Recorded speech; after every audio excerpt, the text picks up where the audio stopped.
late start, but we're gonna cover a lot of things today, and I think we're gonna be okay within next 1 hour. So it's quite important for us today to discuss the new capabilities that we launched several days ago. It's all about the remote management and the features that are available right in the Managed Backup Service interface. And so the goal for this webinar is to give you really deep details, how it works, what are the benefits you can get from there, because we get a lot of questions like why should I care, why should I use that, and what are the benefits, and how it works, etc., etc. So again, this webinar is intended to give you further details, deep details, so you can get better understanding and apply that technology in your cases. My name is Eugene. So I work as a solutions architect here at Cloudberry. Mostly cover technical things. So probably some of you have been in touch with me. So thanks very much. That's great. And so a couple of things that I want to mention before we begin. So the webinar is going to be recorded. So we're definitely going to put it somewhere and share the link with you so you can review, take a look at the features once again, get more details, and get requirements for using that feature, prerequisites, and so on and so forth. There is also a Q&A box, questions box. So if you have any questions or any comments, or if you want to provide your feedback, which is going to be really helpful for us, so feel free to do that. Use the questions box. And one more thing, just to really understand, what features are quite important on this webinar, are polls. So I'm going to launch a few polls right now, just to get better understanding who I meet today. And there is a button and the answer box next to the question. So feel free to use that tool for giving you your answers. So the first question is going to be, are you service provider, or do you manage more than 10 computers? So I really appreciate if you can place your reply and give me better understanding what kind of things you manage today.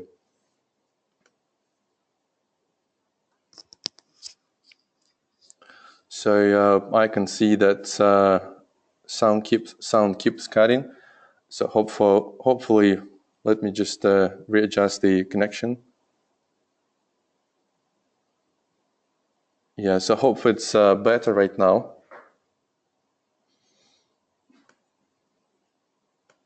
Excellent. So I still want to give some time to people who are still, giving their replies. Okay, perfect. Excellent. So I'm going to close the poll right now and, share results. So the results, okay, so noted.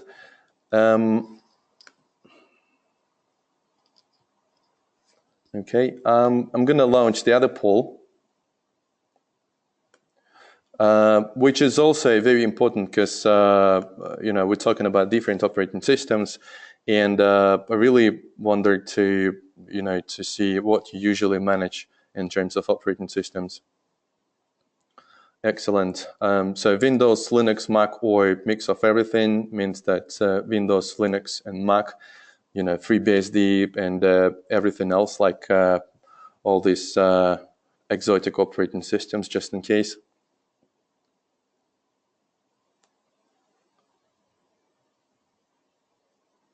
All right, excellent. So thanks very much. Looks like 50-50. I need to cover Windows, Linux, and Mac, which is great. Noted also. And one more question, really, just to make sure that you're familiar with the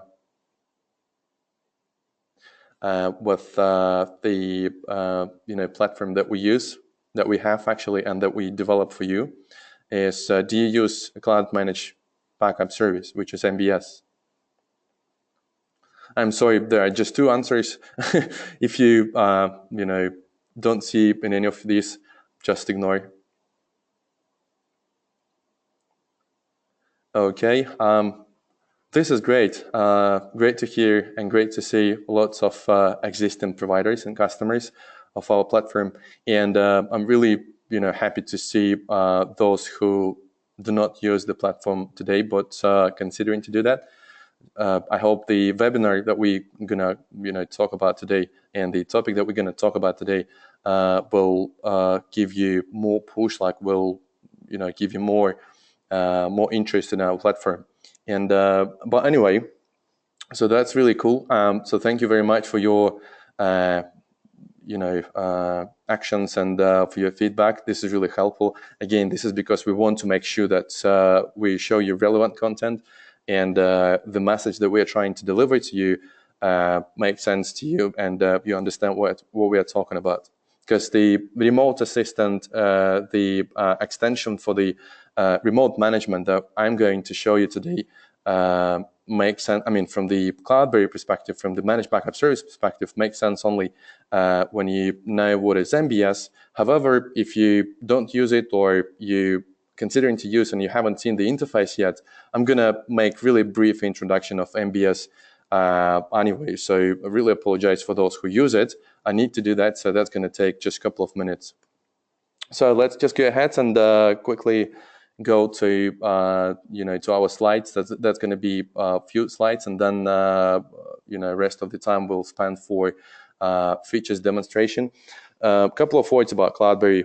We established in 2008, and initially and still we are focused on the data management for your computers. So basically, our major product, our initial first product was Cloudberry Explorer. So for those of you who remember 2008, it's great. So Cloudberry Explorer was one of the first file manager for AWS S3 technology and Glacier. So we later introduced Cloudberry Backup, which is our flagship product, and it's obviously designed for data protection, for backing up your computer's data, your image-based backups, your image-based backups or file-based backups to any cloud of your choice, any storage provider of your choice, and it can be AWS, S3, Azure, Google, OpenStack technology, and so on and so forth. So basically, our primary focus is cloud technologies, and we do data management, and the flagship product from us is a backup. So in 2011, we introduced Managed Backup Service, which is also known as MBS. So it's a platform designed for service providers and big corporate branches where you have lots of computers and you want single place of management. So basically, you have web interface. So MBS is web interface where you go and start your computer's management.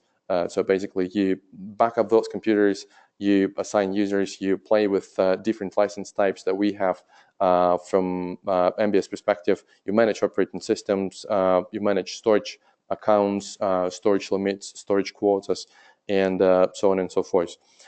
We are advanced technology partner with AWS. So this is very important, obviously, because we started with AWS initially. And at the same time, we do a lot of relationship with other key members and vendors and platforms on the market, including VMware, Microsoft, Google, Oracle, ConnectWise, LabTech, and so on and so forth. So this is just a really brief introduction, and just to give you an idea where we are in terms of Cloudberry, in terms of our company. So again, I've seen lots of, like 30% of replies from your side was that you don't really use MBS, but you consider to use. Again, really apologize for repeating the content. So for those of you who use it today, but again, MBS is a web interface. Is basically a big platform that we developed a few years ago, and what it gives you today. So it gives you a single place, a single entry point for you as administrator, as a responsible person for IT infrastructure of either third-party company or your corporate department. So basically, in that interface, you create builds. So when we talk about builds, we talk about different product types. Can be built for Windows operating system, can be built for Mac operating system, Mac OS X, or Linux or Unix platform. So we have all those builds in a product, and we actually will see that today. You also assign those builds to a certain license. So basically, you assign a license to a certain user, and a certain user means that user runs on the computer, and user is able to use certain license with a certain build. So you do that to everything in the interface of the product, in the web interface of the managed backup platform. And the key thing is that right in MBS, you manage your storage accounts as well. So any storage of your choice, any technology, your, let's say, open source configurations, or any public storage provider, again, like Microsoft Azure or AWS or Google platform, or anything that you see in our website or you use currently is supported. If we don't support it, just let us know. We will consider to do that. So basically, you manage the storage accounts, your storage capacities, and you assign those storage capacities to your users. So those users can can back up, and you actually back up their data, and you manage their data. And finally, on top of that, it's quite important probably for service providers that we offer, software rebrand. So it can be your icons there, it can be, your pictures, your splash screen, your company information right in our product. So we generate a custom build for you. I mean, you do that personally through the managed backup service interface, right, in the web interface, and you get certain builds, and your consumer, the company with whom you work as a service provider, doesn't really know anything about us. So it's all yours. So offer this advanced rebranding to your consumers, to your companies. So let's move on. Okay, so as we're talking about the extension for,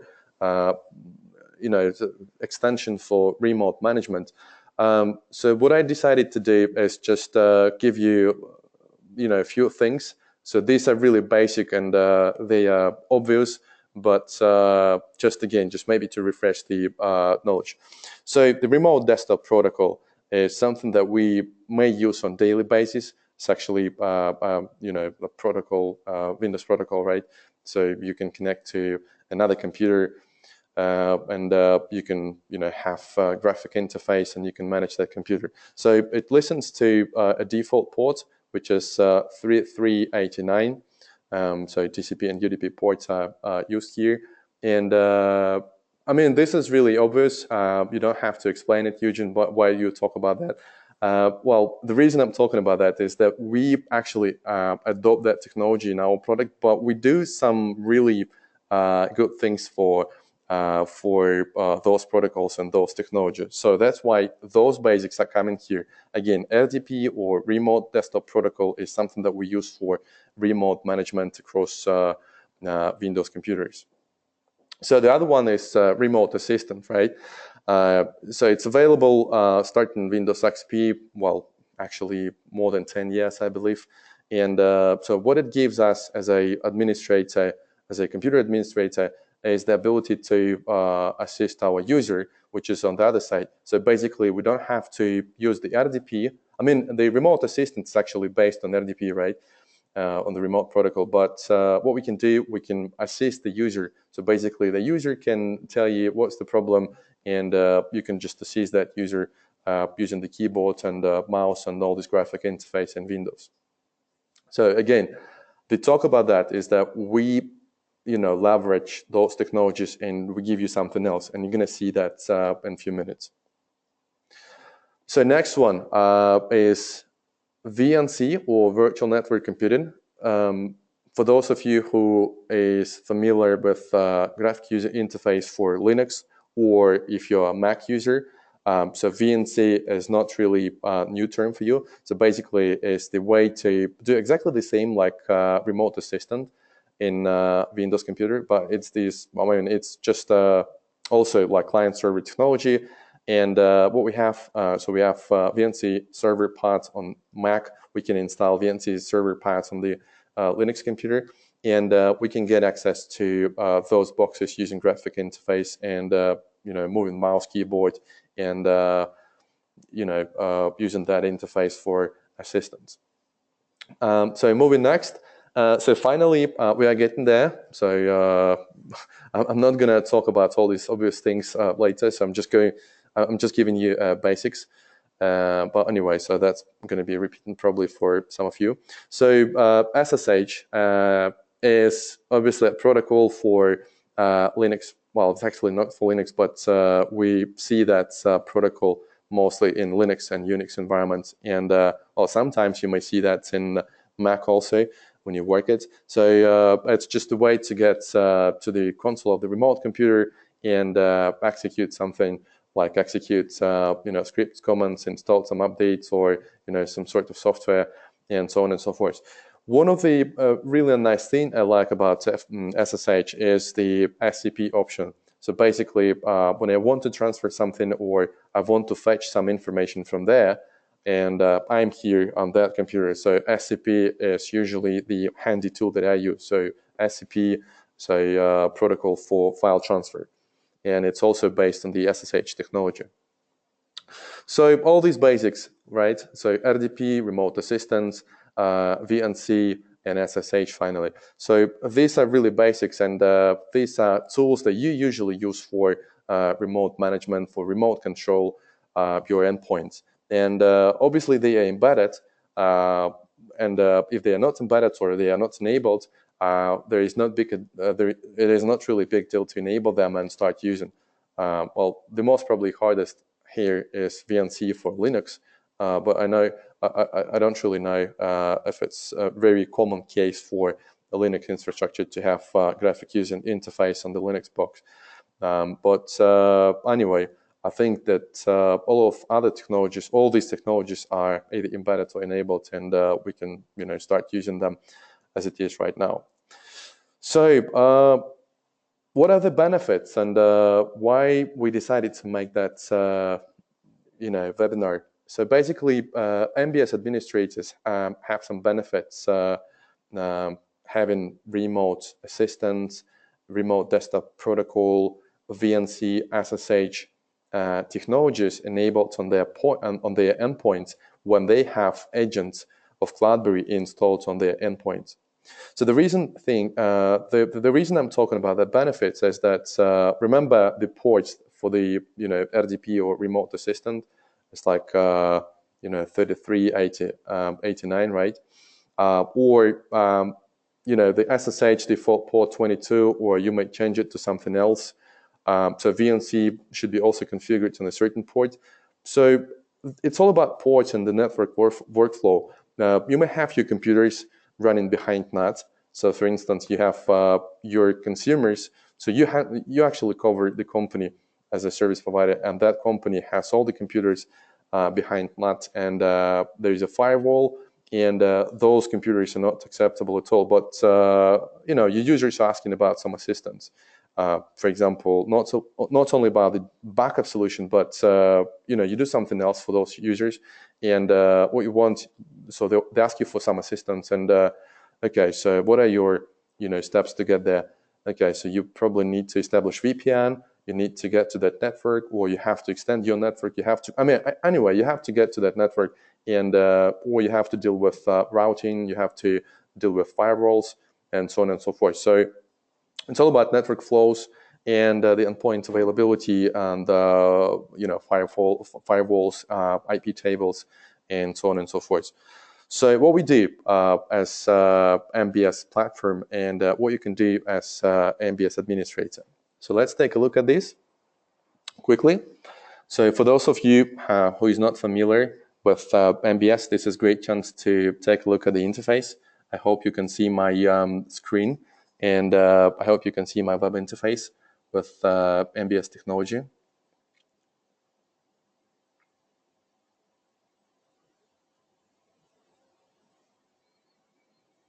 Okay. So let me check quickly. All right, so this is the section where we actually see all the computers. Remember I told that MBS is the place where we manage all the computers, all the users, storage accounts, and we actually mix all together. So this section is called Remote Management, where we actually see all the available computers. Oops, let's get back. Okay, so the RMM section shows me computers where a blue icon, and the icon itself tells me that this is, that certain operating system, and right now it's available. So one of the column is connection status, and it tells me that, okay, it means that Cloudberry agent sits inside, and the status of that agent is fine.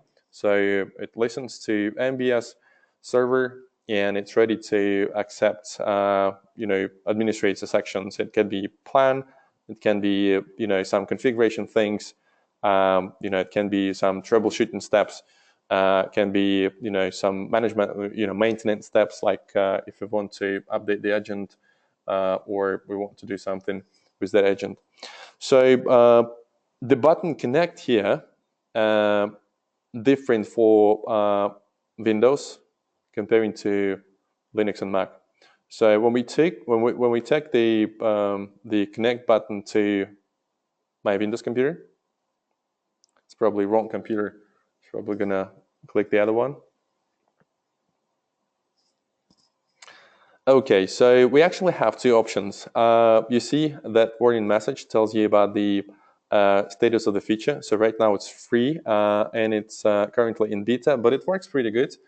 And we're going to see that right now. So we have two options for Windows computer. It can be RDP connection, which is classic remote desktop protocol. And what we do, so when we click connect, so what we have here, so we have a strange public IP address, and we have a strange port number, and we actually have a comment of the protocol, which is RDP. So what it actually states for. So this is the endpoint of our MBS facility. So what we do, as you have Cloudberry agent inside this computer, which is Windows 2008 R2 Exchange, and it's fully firewalled.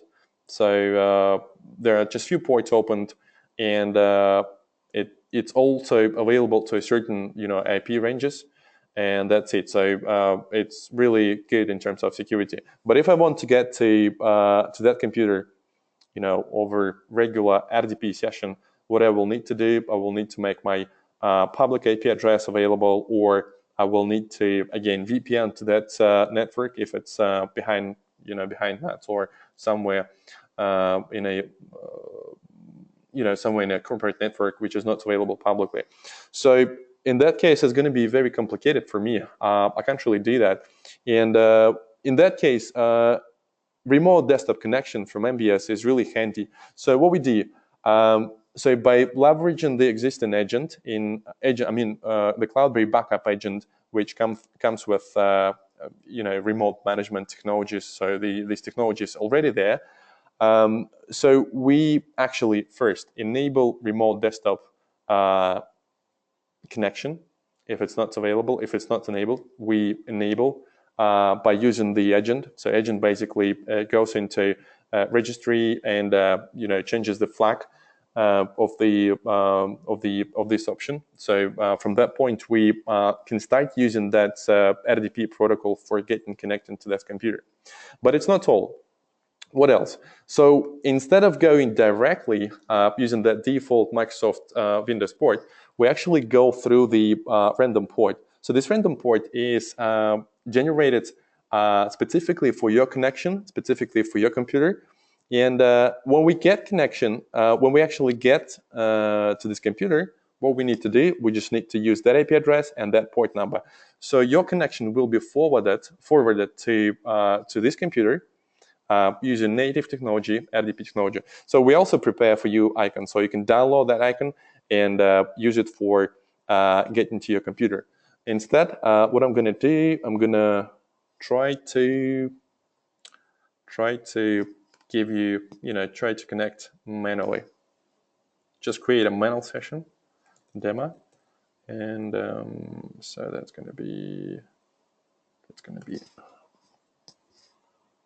So let's just slide here. Where we are. Okay, so we're gonna use demo. So that's my IP address. I just don't remember the port number. So if we copy the port number, so that's my port number, and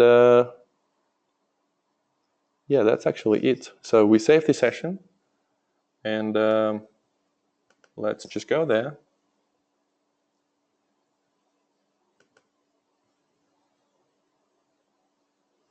If I just do that, do this, okay. So it is trying to get access to my operating system negotiation credentials right now.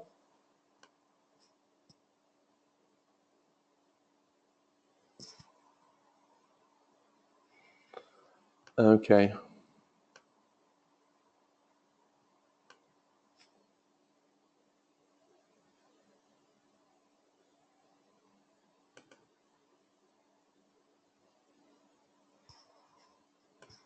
I just enabled the other one.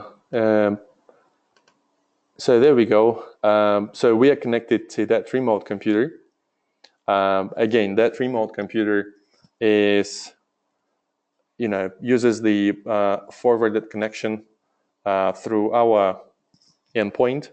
So the endpoint for that connection is that public IP address and that particular port. So after that forward, so what we use native mechanism, native port of the RDP, which is inside. So let's take a look at the other option, which is, for instance, the remote assistant.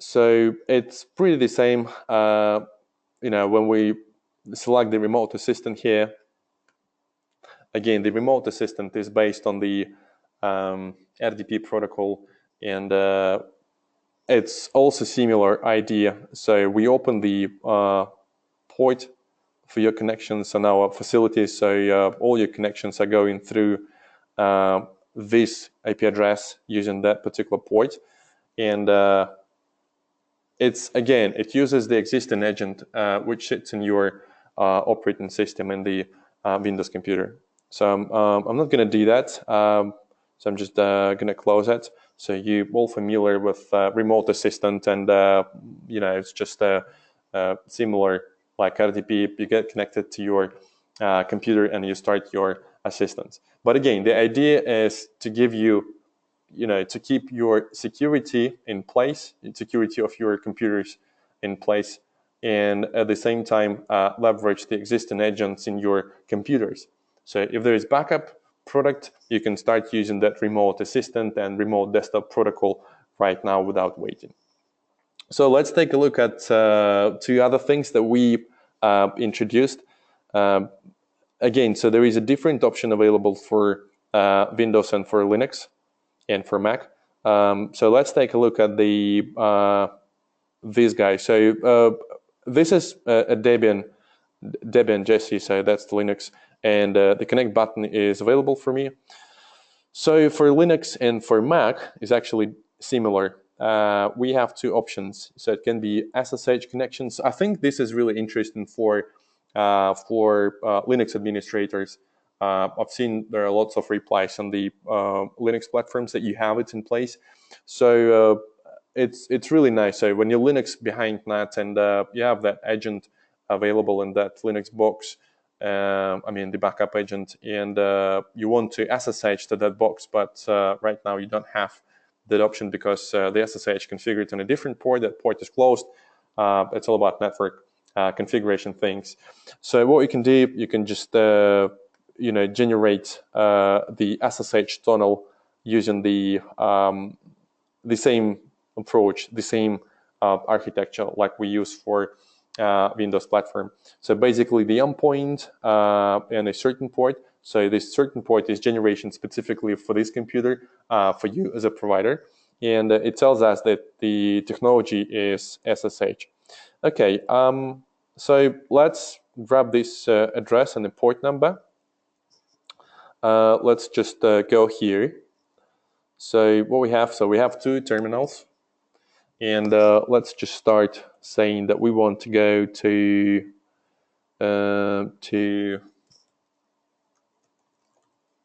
this computer. Okay, let's probably need to change it slightly. 35465. Okay, and let's just erase it. So what I'm doing here, I'm using my username, and again, so that's my port number. So that's the port number which is generated by MBS endpoint for you. And after MBS, when we send that request, so after MBS sends the request to get connection to that Linux endpoint using the standard SSH protocol through our existing agent inside. So let's take a look. Okay, so it gives me a welcome message and asks me to accept the fingerprint. So I want to do that. And there we go. So we're now in the computer. And I'm actually working with that computer over the MBS facility. So it's not direct connection, but it's a connection over this particular port. Okay, so hopefully this is clear. And let's try another thing, which I personally consider not really common case, but anyway, so we developed that technology also. So it's actually VNC, just in case if you run a graphic user interface on top of your Linux box, what we can do, we can go to your Linux box over VNC, but again using that lone circle over random port that we open for you on our MBS facility. So this is what we have. So it tells me about the IP address and the port number, and the technology is VNC.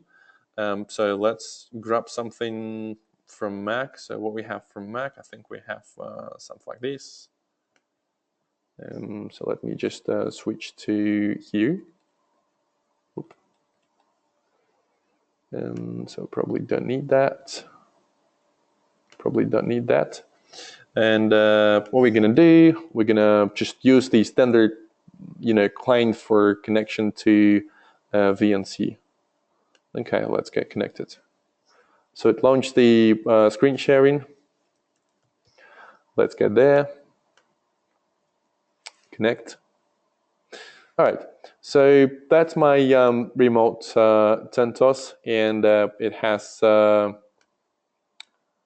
what it actually has. It has a GNOME operating system. So what we can do, we can just enter the password, unlock the computer.